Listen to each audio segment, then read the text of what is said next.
Traga a seriedade de volta para essa programação, João. O ministro Alexandre de Moraes, do Supremo Tribunal Federal, concedeu no último sábado prisão domiciliar humanitária ao ex-deputado Roberto Jefferson, que está preso em um hospital no Rio de Janeiro.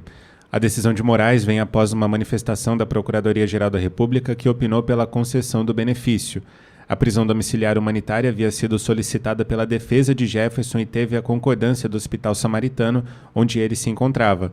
Abre aspas. Embora o réu Roberto Jefferson Monteiro Francisco tenha sido condenado a pena total de 9 anos, 1 mês e 5 dias e ao pagamento de 120 dias multa em regime fechado, a sua grave situação de saúde amplamente comprovada nos autos, sua idade, 71 anos, e a necessidade de tratamento específico admitem a concessão de prisão domiciliar humanitária, fecha aspas, escreveu Moraes na decisão. O ministro do STF impôs ao ex-deputado as seguintes medidas restritivas: uso de tornozeleira eletrônica, suspensão do passaporte, proibição de se ausentar do país, proibição de usar redes sociais, proibição de dar entrevistas, exceto se o Supremo Tribunal Federal autorizar, e proibição de receber visitas, exceto de seus advogados e familiares. Lembrando que, em dezembro passado, Jefferson foi condenado pelo Supremo a 9 anos, 1 mês e 5 dias de prisão pelos crimes de atentado ao exercício dos poderes, calúnia, homofobia e incitação ao crime. A maioria dos ministros do plenário da Corte seguiu o voto do relator Alexandre de Moraes.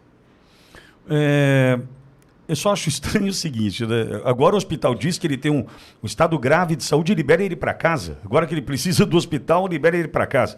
Eu vou explicar melhor. Deixaram ele chegar nesse estado de saúde. Deixaram chegar nesse estado por opção. Porque, salvo engano, já havia acontecido, já havia se manifestado a defesa inúmeras vezes pela prisão domiciliar. Né? O que, na verdade, estão fazendo é castigar Roberto Jefferson, e agora que ele está num estado de saúde ainda mais grave, devolve ele para casa. É um negócio inacreditável, Olavo.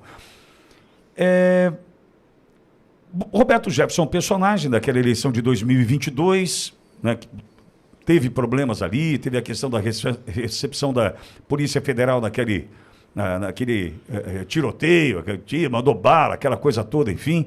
Só que, entendo eu, que essa manifestação agora da PGR, não, pode colocar em prisão domiciliar, eu vou focar nesse ponto da notícia, Olavo.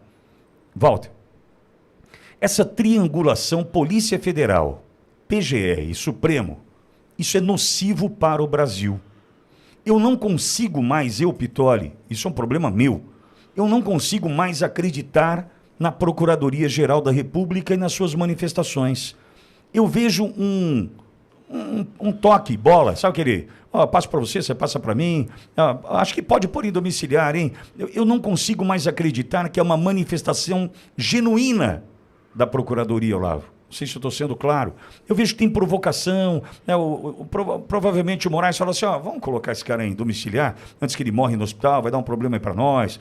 Não sei, eu não consigo acreditar mais. Ou seja, quando o Walter diz do aparelhamento das instituições, eu também preciso lembrar dessa triangulação, para mim, extremamente nociva para o Brasil, que se dá entre Lewandowski e a Polícia Federal, Paulo Gonet, PGR e Supremo Tribunal Federal. Eu não consigo acreditar mais, né, na PGR, nessas manifestações, Olavo. Houve o desgaste, como você bem colocou, Pitoli. Desgastou Roberto Jefferson, adoece, aprofunda o adoecimento. Mas tem uma questão interessante. O establishment no âmbito judicial não consegue experimentar, nesse momento, uma nova crise nos moldes que tem acontecendo crises em cima de crises. Explico. Clezão, 2 meses antes de falecer, Clezão, um nome que nós não vamos esquecer, que ficará, inclusive, na história desse país, teve o pedido de prisão domiciliar, estava doente. 2 meses antes, a PGR concordou com a prisão, o domiciliar, o regime domiciliar. PGR concorda com o regime domiciliar, mas Clezão é mantido na prisão. Sob o aspecto político, tirando um pouco do aspecto da dor, da perda que foi a morte de Clezão, sob o aspecto político, houve um desgaste gigantesco em relação ao STF. Novo desgaste recente na questão do batom. Vocês notaram, amigo ouvinte, que recentemente o STF tem permitido vários casos de prisão domiciliar? Sim.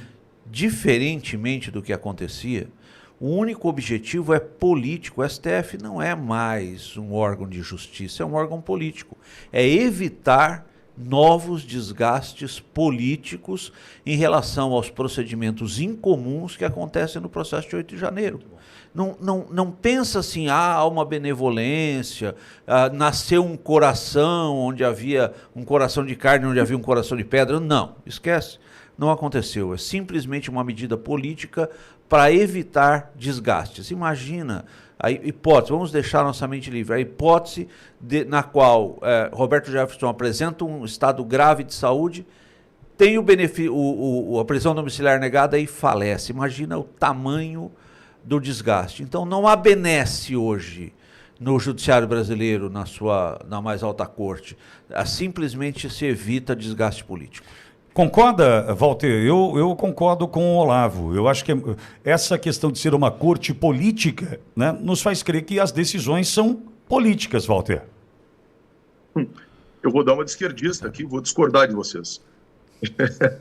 Me desculpem. Mas aí que fica bom o negócio. Esquenta. Sabe por que eu vou discordar? Porque eu acho que eles não estão nem aí para qualquer desgaste.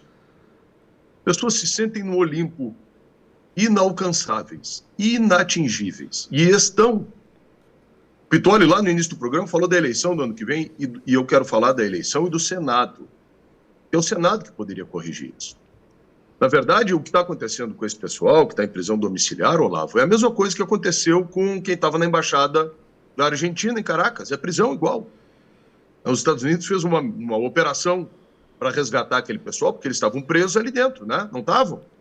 Então, quem está em casa, com essas medidas todas que Sua Excelência, o altíssimo, digníssimo ministro Alexandre de Moraes impôs, são coisas próprias de regime de exceção.